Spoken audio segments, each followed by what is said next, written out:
Terça-feira de carnaval, qual é o impacto das bebidas no consumo dos adolescentes, dos jovens e também dos adultos? E as bebidas falsificadas que entram e atrapalham todo o comércio aqui no Rio Grande do Sul e principalmente afetam a saúde das pessoas. Esse é o nosso assunto aqui no Poder RS de hoje, desta terça-feira de carnaval. Eu sou Orestes de Andrade Júnior e o Poder RS está no ar.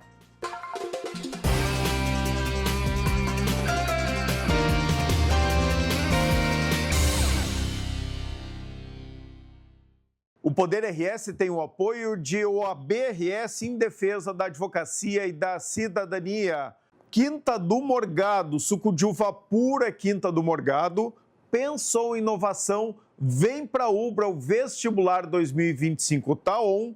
Armazém Bom Gado, descubra o verdadeiro sabor da qualidade e vinhos do mundo, que tem mais de 1000 rótulos em espumantes e vinhos para a sua adega. Hoje, aqui no nosso estúdio Multi-RS, terça-feira de carnaval, a gente vai falar muito sobre bebida alcoólica e bebidas falsificadas, algo que todo mundo tem que ficar atento. Estamos aqui no estúdio Multi-RS, no Ramblas, na Praia de Atlântida, recebendo meu grande amigo Eduardo Cidade, um gaúcho que ganhou o Brasil e é presidente agora da Associação Brasileira de Bebidas Destiladas, ABBD. Bem-vindo ao Poder RS, Cidade. Prazer estar aqui conversando com você e falando sobre um assunto extremamente importante, que é o consumo responsável de álcool e a nossa preocupação com o mercado ilegal e principalmente a falsificação de produtos. Vamos falar sobre isso durante todo o primeiro bloco. Antes, deixa eu dizer o seguinte, a nossa cobertura de verão aqui do estúdio Multi-RS tem um oferecimento de Leroy Merlin, Ubra, Racon Consórcios, Hotel Araçá e Casa Linda, que montou esse estúdio aqui incrível para nós no Ramblas, na Praia de Atlântida. Cidade, a ABBD tem muita preocupação com duas coisas, né? São os nossos assuntos centrais. Primeiro, consumo responsável de álcool. Segundo, falsificação. Vamos começar pelo primeiro. O que vocês falam sobre o consumo responsável de álcool? Ainda mais nessa terça-feira agora, a gente está terminando o carnaval, muita gente exagerou, mas a gente vive um momento, Cidade, que as pessoas estão muito mais preocupadas, especialmente os jovens, estão consumindo menos álcool. Aquilo que a gente fala há muito tempo, né? Eu no vinho, tu nos destilados, é melhor beber com qualidade do que com quantidade. Então fala um pouco sobre isso, por favor. Esse é o ponto, né, Orestes? A gente precisa iniciar aí um trabalho de mudança de comportamento desse consumidor, né? Ele precisa entender que ele precisa beber com responsabilidade, com moderação, independente do tipo de bebida que ele está consumindo. Se for um destilado, um vinho, uma cerveja, qualquer uma delas. Qualquer uma delas. É álcool. Tudo é álcool? Álcool é álcool, né? Dentro daquele princípio de que você tem, você está consumindo um produto que tem álcool na sua essência. Não, mas para isso, O que diferencia destilados tem lá 35%, 40% de álcool. Uma cervejinha tem 4, 4,5%, 5%. O vinho, 12, 14% de álcool. Como é que álcool é álcool? Você traz aqui um ponto muito importante nesse processo. E aí, para que a gente possa exatamente ensinar o consumidor a fazer esse consumo responsável, eu vou aqui te exemplificar. 1 litro de cerveja com 4% de teor alcoólico tem 40 gramas de álcool puro nesse litro de cerveja. 1 litro de vinho com 12%, 13% de teor alcoólico tem 130 ml de álcool puro naquela garrafa. 1 litro de uísque com 40% de teor alcoólico tem 400 ml de álcool puro nessa garrafa. Álcool é álcool. O que modifica aqui é o volume que você tem em cada um desses recipientes. É a quantidade. É a quantidade de álcool que você tem nesse recipiente. Então, essa é a educação que nós precisamos trazer ao consumidor, né? E a gente tem aqui uma discussão bastante grande sobre esse assunto, porque quando você fala em consumo de bebida alcoólica, nós estamos num bar, fazemos o nosso happy hour Eu tomo o meu destilado, você toma o seu vinho e o nosso parceiro que está nos acompanhando toma cerveja. Em quantidade de produto, quem é de nós três que consome a maior quantidade? Sou eu que Provavelmente quem está tomando cerveja. E por quê? Que quem tem que pagar essa conta sou eu. Essa é a questão, essa é a discussão que se faz, né? Quando você fala em saúde pública, nós fizemos o nosso happy hour, saímos ali na Avenida Central e tem uma blitz de bafômetro. O bafômetro distingue qual foi a bebida que você consumiu ou a quantidade de álcool que você ingeriu? Claro.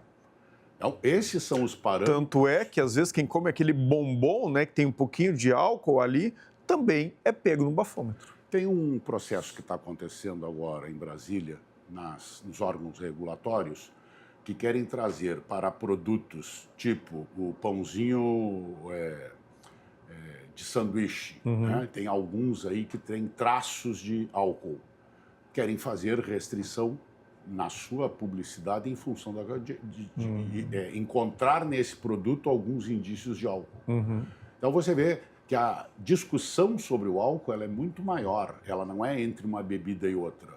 O que a gente precisa, sim, é ensinar esse consumidor, é reeducar esse consumidor a fazer um consumo responsável de bebida. É curioso isso, porque tu, como presidente da Associação Brasileira de Bebidas Destiladas, representa as empresas, as indústrias. Vocês querem que o consumidor beba menos, Dani? Nós queremos que ele consuma com responsabilidade, né? Que ele saiba que ele está ingerindo uma bebida alcoólica e que se ele ingerir esta bebida alcoólica, ele não pode dirigir.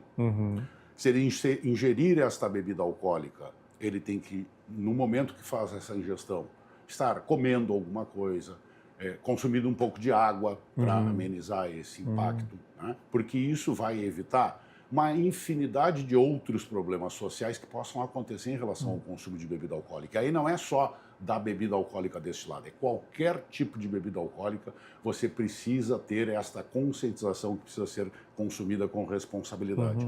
E aqui tem um grande alerta que o setor faz. Menor de idade não pode consumir bebida alcoólica. Nada. Nada, zero. Porque o consumo de bebida alcoólica nessa idade de desenvolvimento desse jovem vai prejudicar a sua saúde, vai prejudicar o seu desenvolvimento. Então, a gente tem sim um trabalho muito legal que as empresas fazem de conscientização do jovem que ele não deve consumir bebida alcoólica. Aqui no Rio Grande do Sul tem muito aquela história, especialmente no interior. Fez 14 anos, está virando homenzinho, já pode tomar uma cervejinha. Não, não pode. Nem aquele vinho misturado com água. Não pode, é bebida alcoólica. E esse só depois dos 18 anos. Dos 18 anos, dos 21 anos de idade. Melhor ainda. Né? Porque aí você efetivamente está trazendo para esse jovem, né, a conscientização que o consumo de álcool é prejudicial. Eu não estou dizendo aqui que a gente não quer ele como cliente. Não, a gente quer ele como cliente na idade adequada. A hora que ele tiver já desenvolvido toda a sua estrutura molecular, a sua estrutura física, a sua estrutura intelectual, ele vai poder sim consumir a bebida. Mas aí ele vai saber que tem um consumo moderado e que tem um consumo responsável que precisa ser realizado. E essas misturas, especialmente dos destilados, com energético, com outras coisas, como é que vocês veem isso? Essa é a principal preocupação que a gente tem quando trabalha a questão do álcool e álcool. Essas bebidinhas misturadas, como a gurizada gosta de falar, qual é o teor alcoólico delas no final? E aí, quando se fala em teor alcoólico, nós estamos falando em outra característica dessa bebida. Ah, tem um teor alcoólico menor, eu posso consumir maior quantidade. Não, porque esta quantidade é que vai afetar o seu organismo, que vai afetar a sua dicção, a sua mobilidade. Esse é o grande prejuízo que a gente traz. A maior preocupação que a gente tem nestes casos é que esse jovem, quando vai curtir a festa no final de semana, tenha cuidado aonde que ele está comprando esse produto. Porque aqui começa também a questão da falsificação de produtos. Isso, esse é um assunto importante. Muitos lugares aí, né, que aí misturam, porque tu misturar um destilado bom ou ruim com outras bebidas, tu mascara a qualidade dele. E aí que entra muita falsificação, especialmente de destilados. A gente tem falsificação de cerveja Deve ter, mas é muito menor. De vinho, tem bastante. Agora, de destilados, é disseminado. A BBD desenvolveu em 2023 um estudo que nós agora estamos atualizando, junto à Euromonitor, onde a gente foi buscar informações sobre esse mercado ilegal, né, esse mercado ilícito. E nesse mercado ilícito tem uma grande preocupação, não que não tenha com contrabando, com descaminho, mas com a falsificação. E nos números lá de 2023, o que o estudo apontou é que 36% da bebida alcoólica destilada consumida no Brasil é mercado ilícito. 36%, Cidade? Exatamente. Dentro desse mercado ilícito, nós temos a falsificação de produtos. E esta falsificação está tão profissional que os indivíduos estão usando álcool combustível para fazer destilado. Nossa! Isso é saúde pública.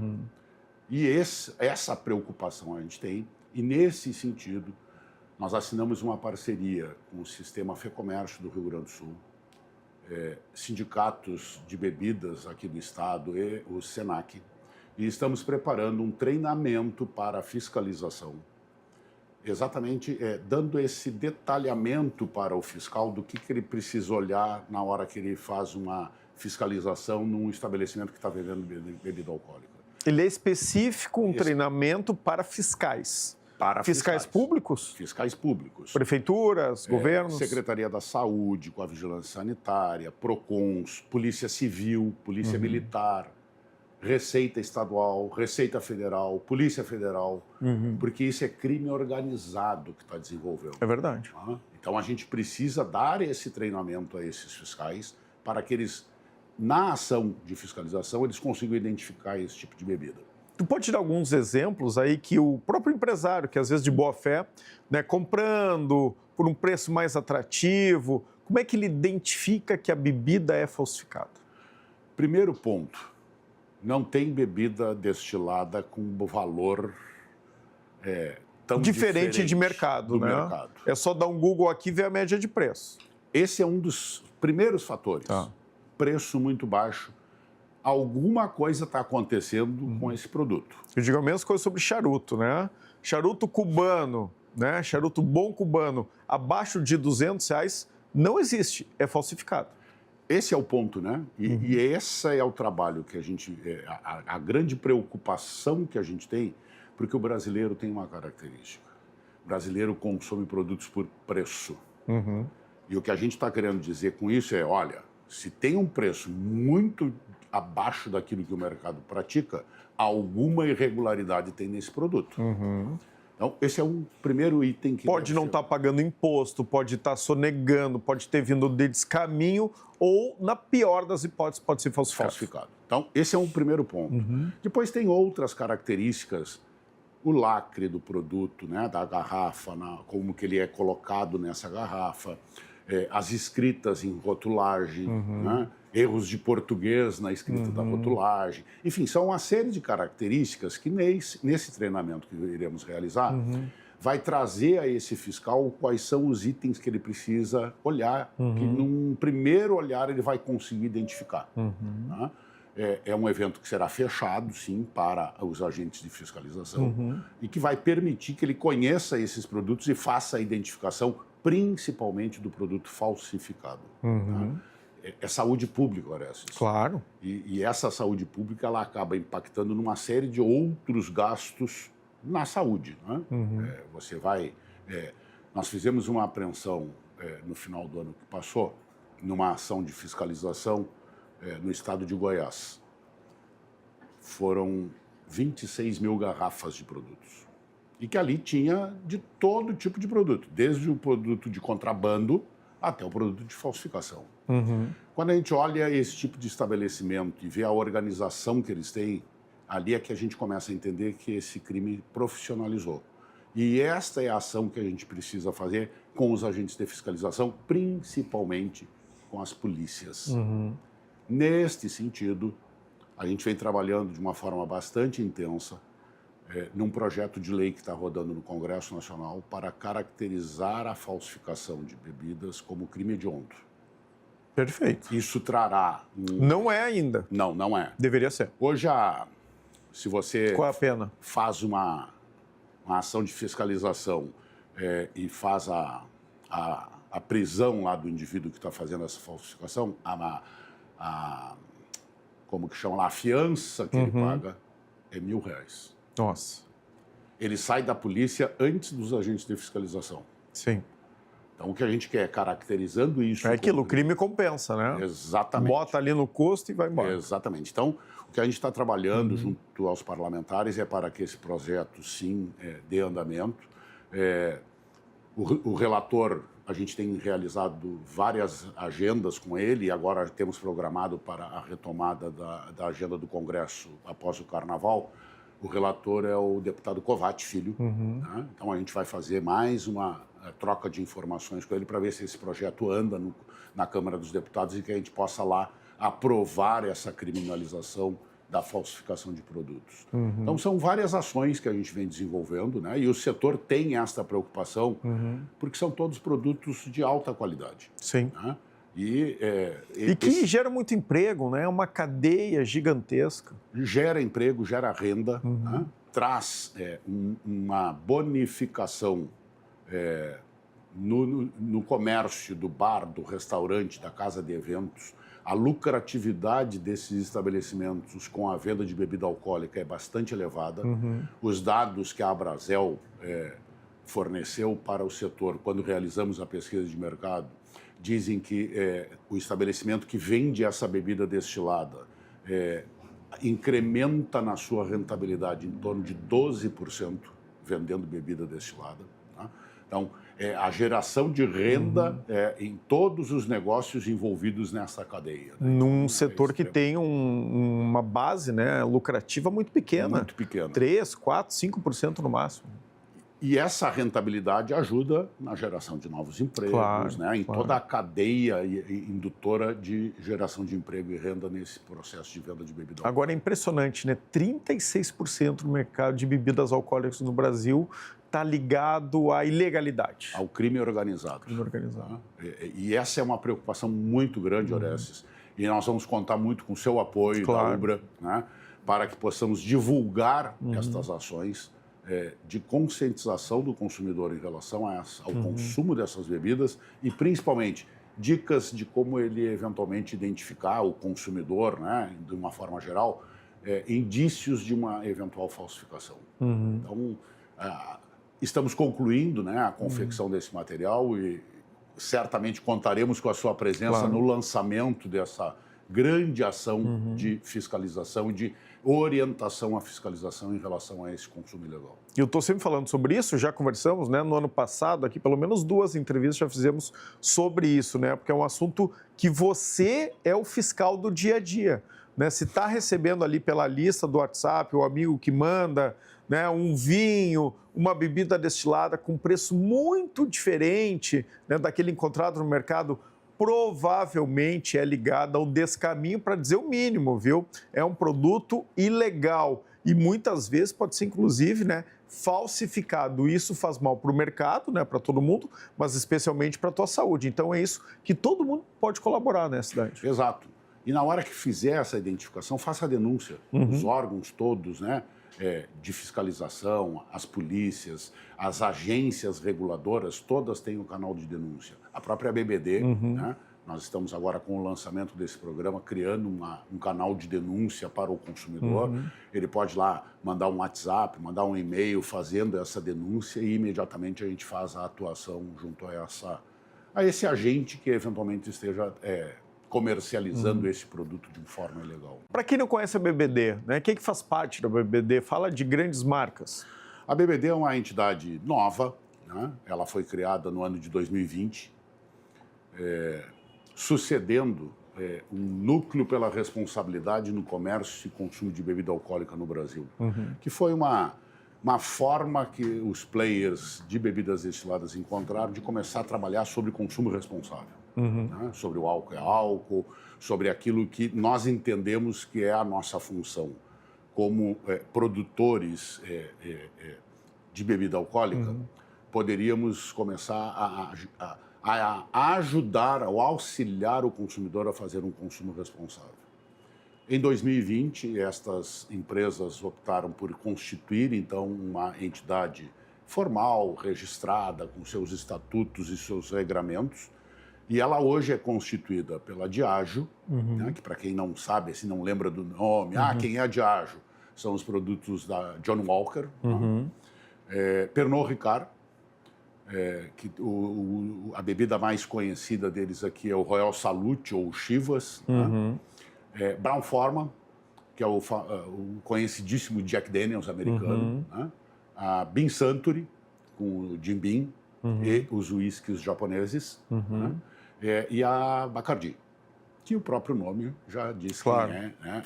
Essas são as associadas, né, da ABBD. São 5 grandes empresas. São 5 maiores produtores de destilados do mundo. No mundo, né? são multinacionais. São multinacionais e que têm, trazem da sua origem o produto, né? E alguma coisa envasada aqui no Brasil. Né? Então, lembrando sempre ao consumidor, o uísque, para ser o uísque, tem que vir da origem. Com algumas exceções de alguns uísques mais standard que são engarrafados no Brasil. Mas ele é produzido lá na sua origem. Tá? Então, esses são os principais players, né, e que desenvolvem... Isso é importante, né? Não tem Johnny Walker, Chivas produzido no Brasil. Não, não tem.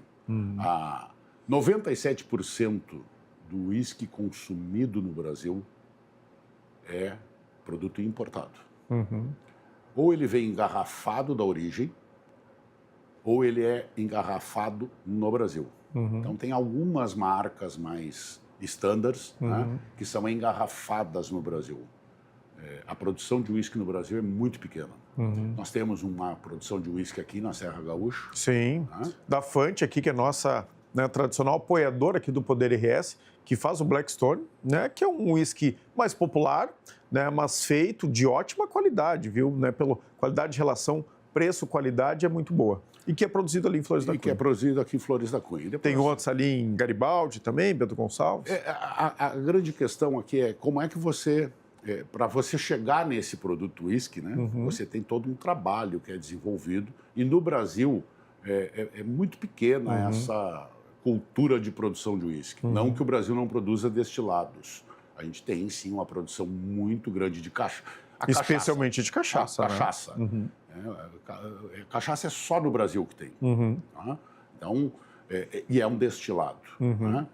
Você pega aqui os produtores de vinho da Serra Gaúcha, né, que produzem outros tipos de destilado. Então, você tem aqui, sim, uma produção de destilados bastante significativa, mas quando a gente fala de uísque, este é muito pequena mesmo a produção nacional. Vodka é outro destilado que também é produzido também pelas empresas nacionais. Tem muito produto importado, mas tem uma produção de vodka bastante grande no Brasil, assim como tem de gin. Isso. Tá? Então, quando a gente fala dessa bebida destilada, a gente precisa fazer esta grande separação do que é uma bebida destilada e quais são as bebidas destiladas que estão no mercado. E por entendermos que tem um impacto, sim, bastante grande na hora que o consumidor está fazendo esse consumo de bebida, independente se ela é destilada, fermentada, ela precisa ser feita com responsabilidade, precisa ser feita com moderação. E as pessoas precisam ter aqui um trabalho de reeducação em relação a esse consumo responsável de bebida alcoólica. Com certeza. É álcool, eu volto a repetir, independente da bebida alcoólica que você consome. O que a gente precisa é conscientizar esse consumidor que o consumo responsável faz bem para ele, faz bem para a família dele. A bebida alcoólica é a bebida para a celebração e não para a confusão. Isso. E essa é a mensagem que a gente precisa trazer para o jovem. Na hora que você for começar a beber com a idade adequada, você tem que saber o que você está consumindo e que você precisa consumir esse produto com responsabilidade. Eduardo Cidade, presidente da ABBD, Associação Brasileira de Bebidas Destiladas, está conversando com a gente aqui no Litoral Norte, nosso estúdio Multi-RS, no Ramblas, em Atlântida. Para encerrar, tem uma nova tendência de consumo de bebidas, todas elas, cervejas, vinhos um pouco menos, mas também destilados com 0% de álcool, Como é que a BBD está vendo isso e as empresas que fazem parte dela? Todas as nossas associadas, de alguma forma, estão desenvolvendo esses produtos. É uma tendência mesmo, Cidade? É uma tendência, né? E é uma tendência que traz para o consumidor uma nova experiência no consumo. Né? Ser zero álcool, assim como tem outros, né, produtos saudáveis que têm essa característica. É uma tendência, sim, de mercado. Esse mercado é um mercado consumidor bastante interessante para todos, né, independente do tipo de produto que está sendo consumido. Que é uma escolha do consumidor. Os RTDs, né, os Ready to Drink, que são aquelas misturinhas prontas já. Hoje você encontra no mercado whiskies e gins já com essa característica, né, de ter uma menor graduação alcoólica. Né? Então, como é que você gerencia isso tudo, sendo que estamos consumindo álcool? Sim. Né? Então, é uma tendência de mercado, sim. Alguns dos nossos associados já estão produzindo fora do Brasil esses produtos sem álcool. Né? E são coisas que daqui a pouquinho estarão aqui no Brasil sendo ofertadas disponíveis, né? E disponibilizados ao consumidor brasileiro. Eduardo Cidade, presidente da BBB, obrigado de novo pela tua participação aqui no Poder RS, num estúdio diferente, aqui na praia. A gente certamente, a partir dessa tua parceria com a FEComércio, a gente vai conversar muito nos próximos meses. Obrigado pelo convite de vir até aqui e trocar essa ideia com você, e tenho certeza que o Rio Grande do Sul será uma grande referência no combate ao mercado ilegal de bebidas a partir dessa parceria com o sistema FEComércio. E aqui vou te fazer uma sugestão. Vamos lá. Trazer aqui no teu programa o Matheus, que é o presidente do Sindicato de Bebidas do Rio Grande do Sul, o Zildo Demarque, que é presidente do Sindicato Atacadista de Bebidas, o próprio Luiz Carlos Bon, presidente da FEComércio, que tenho certeza que poderão trazer aqui outras novidades dessa parceria que a gente está realizando com o sistema. Sugestão aceita. O Eduardo Cidade poderia estar passando o verão dele, o carnaval, em qualquer lugar do mundo, nas Maldivas, tá? Em qualquer praia. Ele escolheu aqui Capão da Canoa, o litoral norte. Por quê? Para vir ver os amigos, rever os amigos e principalmente, né, a família. Né? Então eu e a Lia aproveitamos aí esse feriado de carnaval para vir rever os irmãos, os tios, os primos que estão aqui em Capão da Canoa. Tradição essa familiar aí de mais de 50 anos. Que bom, obrigado. O Poder RS faz um brevíssimo intervalo. Já voltamos direto aqui do nosso estúdio Multi RS no Ramblas, em Atlântida. Já voltamos.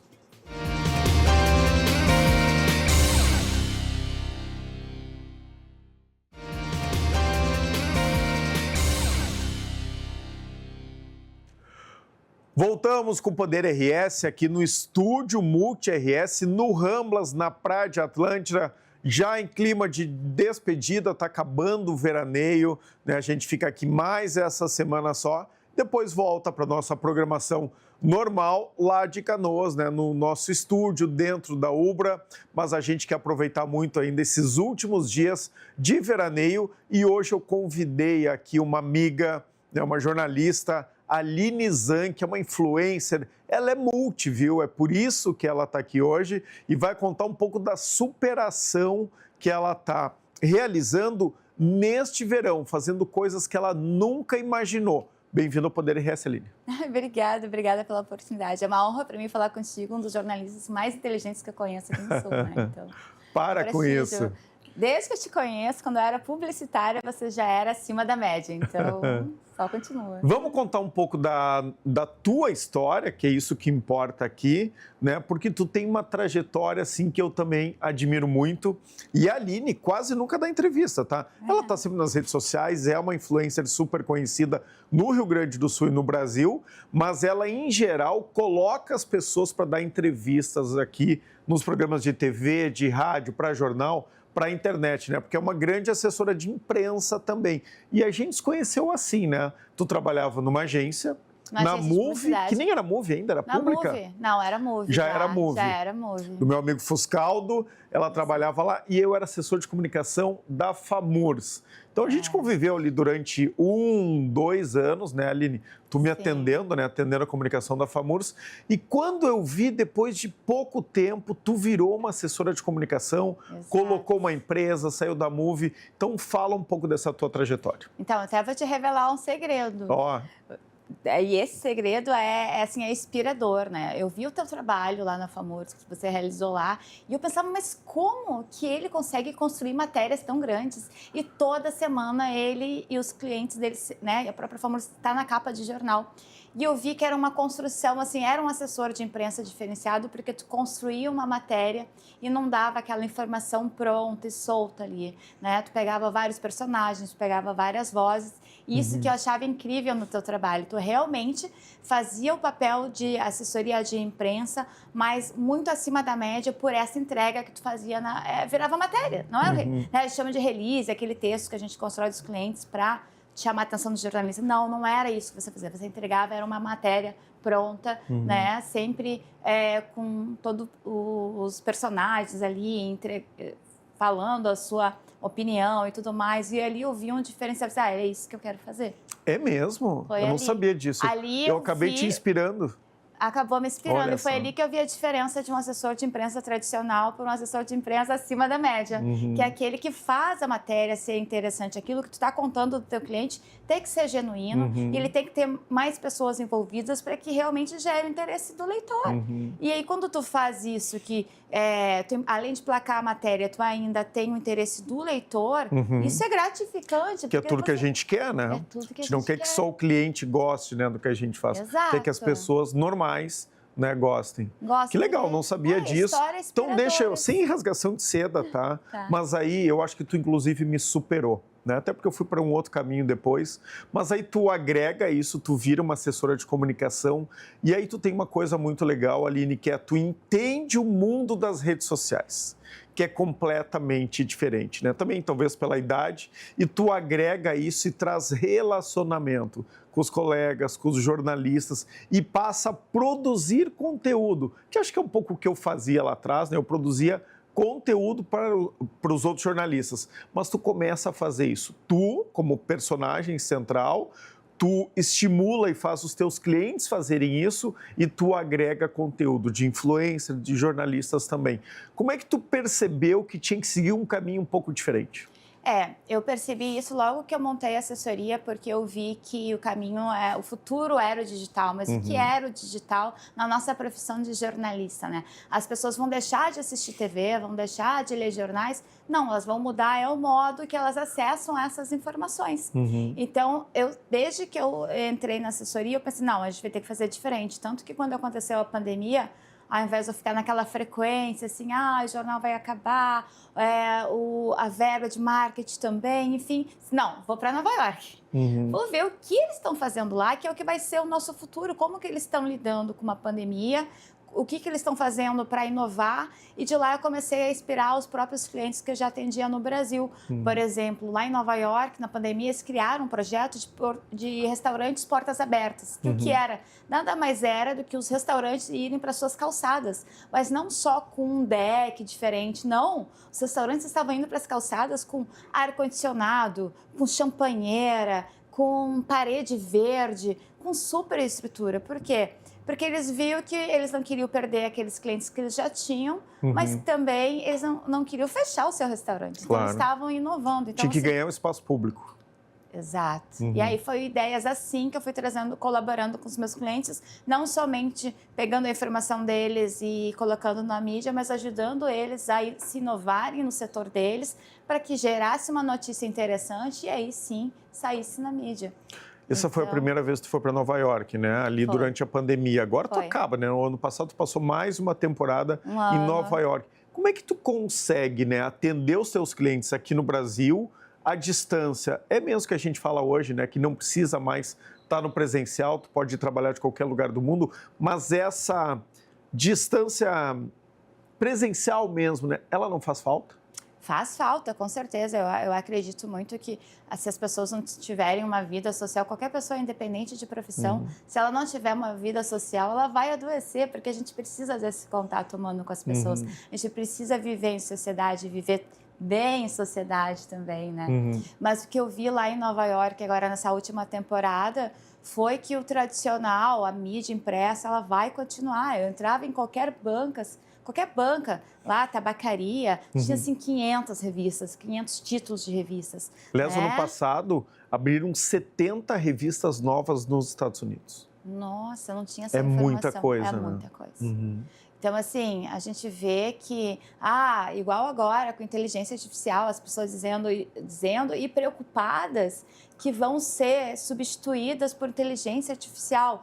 Eu puxando esse gancho, digo assim, não, olha, você não vai ser substituída por inteligência artificial, você vai ser substituída por pessoas que usam a inteligência artificial para atualizar os processos. Então, assim, acho que até você já falou sobre isso em algum dos seus programas, né? É isso aí. Essa preocupação que tem aqui no Brasil tem lá também. Mas é isso, é a atualização de processos. A inteligência artificial é uma aliada, né? A gente pode fazer as coisas com mais rapidez, pesquisa, por exemplo, fica muito mais fácil, com mais eficiência, mas a criatividade do humano nunca vai se perder. Nunca vai, nem o time. Por exemplo, na nossa área, vamos soltar uma nota de esclarecimento. O ChatGPT, a nota que a gente fazia em 2 horas, hoje faz em segundos, né? Mas ela não te diz o horário certo de soltar ou não uma nota de esclarecimento. Claro. Né? E isso quando se fala para quem enviar, como mandar, é o relacionamento, né? É o relacionamento. Não é o robozinho, não faz tudo sozinho. Exato. Bom, tu voltou de Nova York, né? Tá sempre, tua base é Porto Alegre, Sim, mas veio Porto Alegre, viver... São Paulo. Isso, e veio viver o verão aqui no litoral gaúcho, Aline. Sim, por causa da família. Por quê? Por causa da família. Quando eu voltei, eu tinha 2 objetivos, né? Ficar mais perto da minha família, dos meus sobrinhos, da minha mãe, da minha irmã, tudo mais. E também eu convivi com pessoas muito inteligentes lá fora. Então eu pensei, não, quando eu voltar, eu vou ter que fazer alguma coisa também. Eu não posso ficar só parada, né? Então eu vou voltar para ver minha família, mas também vou voltar para estudar. E aí apliquei no mestrado, passei no mestrado de Economia Criativa e Inovação, né, que eu já estava lá frequentando os eventos, como South by Southwest em Austin, a própria NRF ali em Nova York, que também é o maior evento de varejo do mundo. Então, eu já estava super conectada e curiosa com tudo que é inovação. E nessa volta, eu quis manter essa proximidade com a família, ficar com a família no dia a dia, aplicar para esse mestrado que passei, fiquei sabendo em dezembro que passei, já começo aí dia 13 de março, já fazendo esse mestrado no Rio de Janeiro. E o outro era ser um ano daqueles que a gente se supera desafios, né? E aqui no nosso litoral, um dos desafios superados, porém eu não sei nadar. E comecei a fazer aula de kitesurf na escola do Elias Sead. Pois é, que loucura é essa? Então, esse professor, ele consegue colocar qualquer pessoa em cima de uma prancha. Qualquer pessoa. Na 4ª, 5ª, 6ª aula, ele consegue. Porque hoje, assim, né? Hoje, todo mundo, né? A gente vem com a bagagem, né? Então, imagina eu quero ser professor, né? Então, imagina um outro professor de qualquer área, assim, ele sempre vai lidar com um aluno diferente, com uma bagagem diferente, que vem com uma crença diferente. Eu cresci ouvindo dos meus pais, não entra no mar que é perigoso. O mar tem buraco. Então, assim, tu cresce com uma crença com medo. E eu, assim, nunca aprendi a nadar, E aquilo né? te bloqueia. Aquilo bloqueia. Então, assim, tu vira um adulto com bloqueios. Por crenças culturais, educacionais, que você viveu ao longo da vida. Que nem é por mal, né? Por proteção. Por proteção. Qualquer pai. Hoje, se eu fosse mãe, eu diria, não entra no mar. Né? Hoje, se um filho meu também fosse fazer, sei lá, um skate que fosse, eu ia botar capacete, cotoveleira, joelheira, né? Eu ia colocar tudo nele. Porque é uma proteção, né? Mas a gente, como professor, eu acho que é muito desafiador, né? Cada aula com um aluno diferente, você não sabe ainda quais as crenças que aquele aluno leva, quais são os medos dele, né? O medo na minha primeira aula era o vento, era a lagoa, eles falavam que toda lagoa dá pé, nossa lagoa do armazém, ela dá pé, de verdade, em toda a lagoa. Ela é ótima para prática de esportes, mas, assim, eu não conseguia enxergar se lá dava pé mesmo, né? Então, assim, a gente fica ali, medo do vento, medo da pipa, medo da prancha, mas... É isso, acho que todo professor em qualquer profissão, assim como eu vou ter lá um grande desafio explicar para os adolescentes o que é inovação, o que vem aí no futuro, né? Que a gente vive essa geração T, que é uma geração de transição. Daqui a gente vai para super máquinas e como explicar para esses adolescentes que nasceram numa geração de Wi-Fi, o que está por vir ainda, né? Então, assim como eu vou ter esse meu desafio futuro, esses professores que hoje lidam com essas crenças quando tu entra em esportes radicais, porque o kitesurf é um esporte radical. Muito. Né? Hoje ele é praticado ali na Lagoa por famílias, pai e filho, mãe e filha, famílias vão lá, tanto nessa estrutura do kite point tem beach tênis, então quem tem medo do mar fica na areia mesmo, fazendo seu beach tênis. Então, Mas tu começou a praticar nesse verão. E eu tô vendo aqui pelo Instagram que tu já tá, né, pagando de radical. Não, agora eu me sinto muito radical. Primeiro, porque um desafio superado, medo de vento e medo de água. Até teve um dia que eu entrei num canal lá que eu perdi a prancha, não deu pé, mas sempre com proteção, com colete e tudo mais. E as primeiras aulas são fundamentais no kitesurf, então, assim, muita gente pula esse processo. Não, e você tem que curtir esse processo, que é as primeiras aulas de segurança, né? Como ejetar um kite, como desviar de uma pessoa, enfim. Essas aulas de segurança no velejo são super importantes. Tem regras no velejo, né? Se você tá com a mão direita na barra, você tem preferência no seu lado da lagoa quando você tá indo. Ou seja, o que é preferência? É você continuar a pipa da maneira que está e a pessoa que está vindo no seu sentido contrário colocar o kite no meio-dia e vir mais devagar para dar sua prioridade para você cruzar por ele sem perigo nenhum, né? Então, o que faz esse esporte radical ser seguro é você aprender bem e não pular essas primeiras aulas, assim, de segurança. Aprender do jeito certo. Aprender do jeito certo. Isso te deixou mais segura para outras coisas? Com certeza, porque na pandemia, não sei se tu lembra, muitas pessoas começaram a fazer vários esportes também, em função de ansiedade, da gente não saber do futuro. Na pandemia, eu tinha assim, eu comecei a correr e eu não caminhava nem 10 passos, né? Então, eu comecei a correr 1 quilômetro, 2. Quando eu vi, estava fazendo 21 quilômetros, né? Saindo do Monte Serra até o Barra Shopping ali e voltando e fazendo 21. E eu pensava, se eu conseguir fazer 21 km, eu fecho aquele contrato ou renova aquele contrato que foi encerrado por causa da pandemia. Então, assim, você se coloca uns mini objetivos, né? Para conseguir atingir outro propósito no seu trabalho. E isso é super comprovado. Eu vejo hoje até clientes meus que são juristas, advogados, assim, pessoas assim muito high level, muito de outro nível assim de conhecimento, de inteligência, que eles são assim, vão para o triatlon. Eles são maratonistas. Tem um deles aí que tem a Majors lá, que tem as 5 maiores corridas do mundo, ele tem. É de Porto Alegre, um gaúcho. Vai se superar, né? Vai se superar, né? Então, assim, tanto na profissão quanto, assim, nos esportes, a pessoa se supera. E eu acho que o esporte cura. O esporte cura a ansiedade, que aí é uma das doenças mais preocupantes no futuro aí do mundo, das crianças também, que ficam muito no iPad, no seu celular. Então, assim, eu acho que o esporte cura, né? Com certeza. Te ajuda na sua vida pessoal, social, no profissional também. Vamos falar um pouco do litoral, né? Eu estou aqui há 2 meses também conversando com muita gente, falando sobre a qualidade de vida que é morar no litoral norte, especialmente aqui nas nossas praias, né? Desde Cidreira, Tramandaí, né? Passando por Imbé, onde tu ficas, também aqui Capão da Canoa, Atlântida, Xangri-Lá, enfim, até Torres.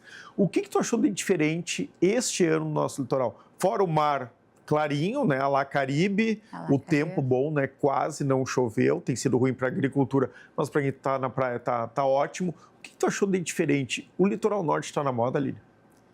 Eu acredito que o que está na moda é essa conveniência, né? Tu tá a 1h10, 1h20 de Porto Alegre. Então, assim, você mora numa cidade super agitada, com trânsito super agitado, e em 1h30 você consegue estar no litoral. Eu acho que a pandemia também fez as pessoas olharem mais para o litoral como uma cidade que pode morar, que tem mercados abertos até mais tarde, que tu consegue, é mais seguro levar o seu filho na escola. Enfim, eu acho que a pandemia também foi um divisor assim, para as pessoas olharem para o litoral não só como um lugar de passeio, mas também um lugar também bom para se viver. E eu gosto muito daqui. Já me acho uma bicuíra, não marisqueira. Eu vi que bicuíra veio... Esses dias eu botei no Google de onde veio essa palavra. Bicuíra veio de Torres. Foi lá que veio essa palavra bicuíra. Então, eu já até brinco. Eu já sou bicuíra, gente. Porque gosto, sabe? A cidade ela é mais tranquila, tem um ritmo mais devagar, mas também para gente que é muito produtivo, que tem várias atividades no dia, tipo, já começa a acordar às 5 horas da manhã, quando você vê 5 da tarde, o seu dia, assim, essas 12 horas renderam muito, sabe? E tem muito mais entrega para os clientes também, esse modelo home office. Não dispenso presencial tem que ter, mas eu acredito que as pessoas aprenderam a ser muito mais produtivas e muito mais felizes no seu home office, porque elas conseguem também fazer a sua rotina do dia, assim, mais tranquilas e tudo mais, tem trânsito, porque querendo ou não querendo, o trânsito realmente ele é estressante. Às vezes a gente sai de Porto Alegre para fazer uma reunião em São Paulo, né? Não faz mais sentido isso. A gente vai quando realmente esse contato presencial faz toda a diferença. Bom, como é que é se dividir entre São Paulo, Porto Alegre e o litoral? Não sei se tu pode revelar, mas quantos clientes tu atende hoje? Então, a gente está numa média de 12 clientes, posso sim, está numa média de 12 clientes. Eu acredito que para atender mais fixos, né? Fora os eventuais que sempre aparecem, né, Aline? Mas a gente está numa rotina bem puxada. Por exemplo, quarta-feira, amanhã, eu acredito que eu já tenho o voo, se eu não me engano, já é às 6 da manhã para São Paulo, eu bate e volta. A gente vai lá para receber um jornalista no nosso cliente, na sede nova, de um escritório grande que a gente atende, um escritório de advogados tributários de 500 pessoas, né? Um escritório grande. E depois volto, porque já na sexta-feira já tem mestrado no Rio de Janeiro. Vou ficar nessa ponte aérea, Rio de Janeiro, São Paulo, Imbé e Porto Alegre. Tu vai incluir Rio de Janeiro também. E Rio de Janeiro em função do mestrado, que é presencial.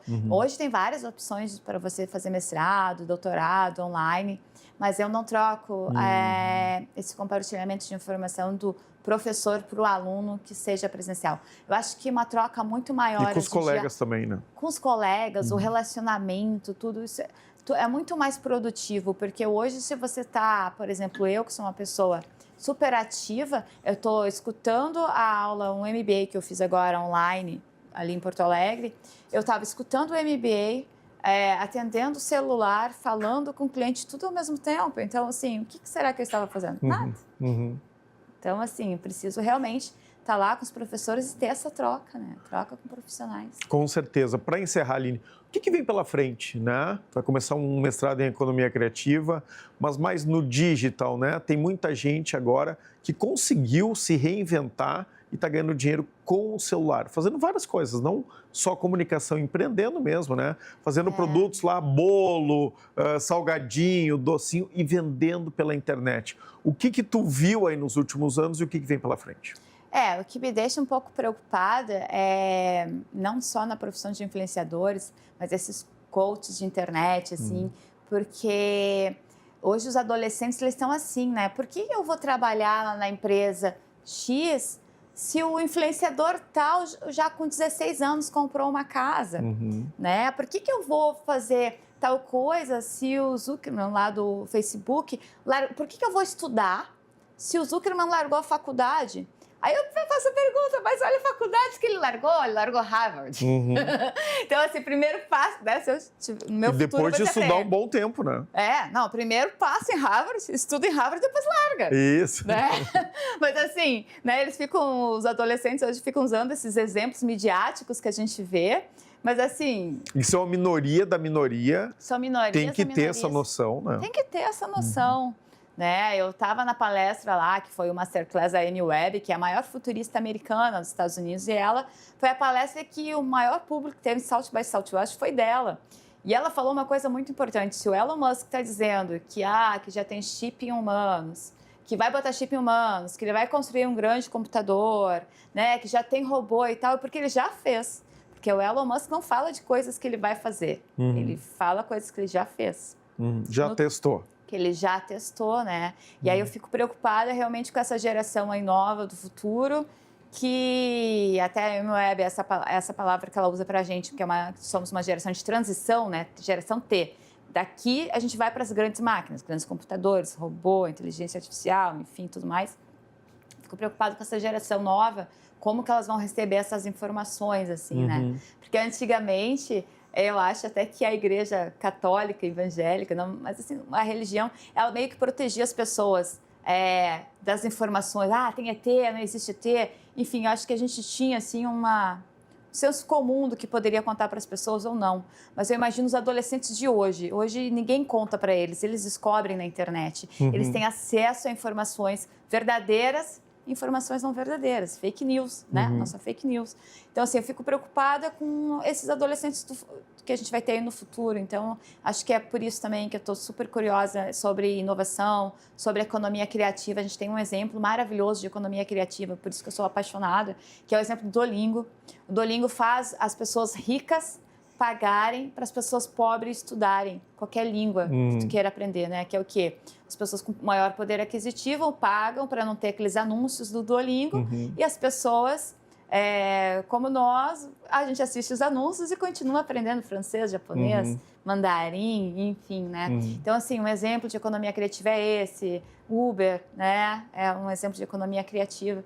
Então, aí, estou apaixonada pela economia criativa, pelo que a gente pode fazer aí para ajudar as pessoas. E eu acredito muito e respeito muito a profissão do professor. Eu acho que é por isso que eu quero entrar agora nesse caminho, adquirir mais conhecimento, ir para a parte mais da teoria, para também aprender as metodologias de ensino, né? Porque a gente não sabe, vou ter lá vários alunos, cada aluno vai ter suas crenças, né? Então eu vou ter que ensinar para cada um de uma maneira talvez diferente, para que eles não se assustem com o que vem por aí, porque vai vir muita tecnologia, muita coisa que a gente via nos filmes de 20 anos atrás acontecendo. Né? A Aline é um exemplo de persistência, de determinação, sempre correu atrás, né? Lá desde quando a gente se conheceu, não vou nem contar quanto tempo, né? Mas mais de 10 anos, 10, 12 anos. A Aline sempre foi muito curiosa e sempre correu atrás. Sempre. Tu olha para trás e tu já se dá por satisfeita? Construir a história que eu queria ou me superei? Eu sempre costumo dizer para as minhas amigas, quando eu dou um conselho, não se compara com os outros. Se compara com quem você era há 2 anos atrás. Não precisa ter 5 anos, há 2 anos atrás. Há 2 anos atrás eu era uma pessoa que se me dissessem, Aline, vamos lá fazer kitesurf. Eu, o quê? Olha o Cássio, porque tem um videozinho do Cássio que ele vai voando e a família dele fica tranquila se vendo ele voar. Ele está no cabo de aço, está super seguro e tudo mais. Eu jamais vou fazer kitesurf. Não, de maneira alguma. Não sei nadar, não sei mergulhar. Imagina, eu vou parar lá em Rio Grande. Se for vento nordeste, vou parar em Rio Grande, não em Torres, né? Mas, enfim, vou parar lá em Rio Grande. E isso, por exemplo, não tive muito acesso a aprender o próprio inglês quando eu estava estudando na escola municipal.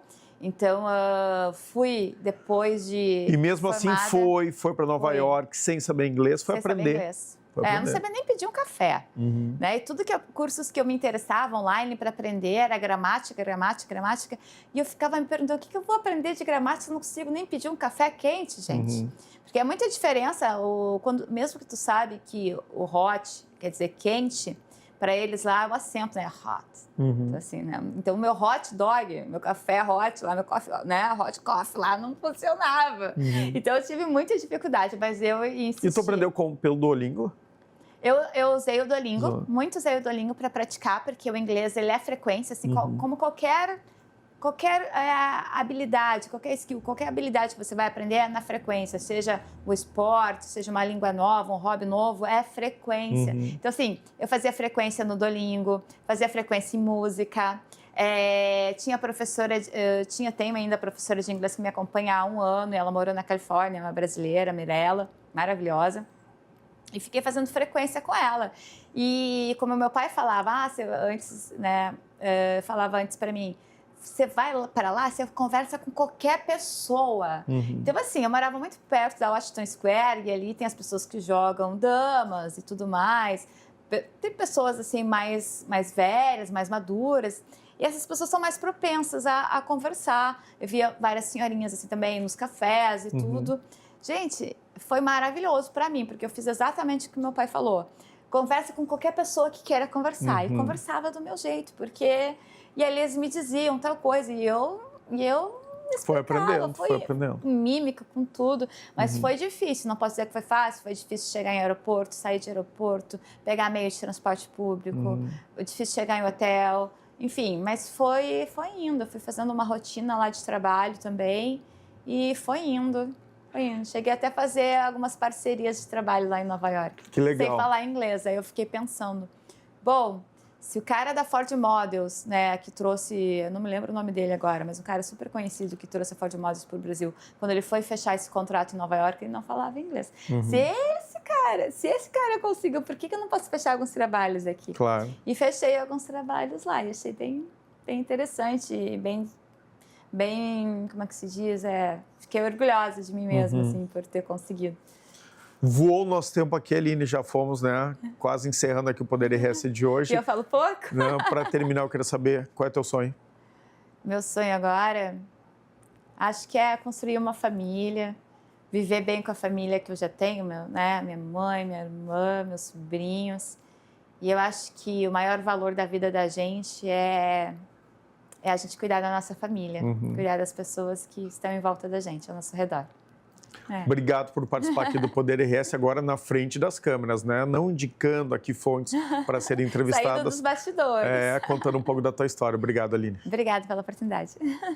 Poder RS aqui, direto do Multi RS, no Ramblas, na Praia de Atlântida, tem o apoio de Ubra, Leroy Merlin, Racon Consórcios, Hotel Araçá e Casa Linda. E assim a gente encerra mais um Poder RS, direto aqui do Litoral Norte, do Ramblas, no nosso estúdio Multi RS em Atlântida. Tenham todos uma boa noite e fiquem bem.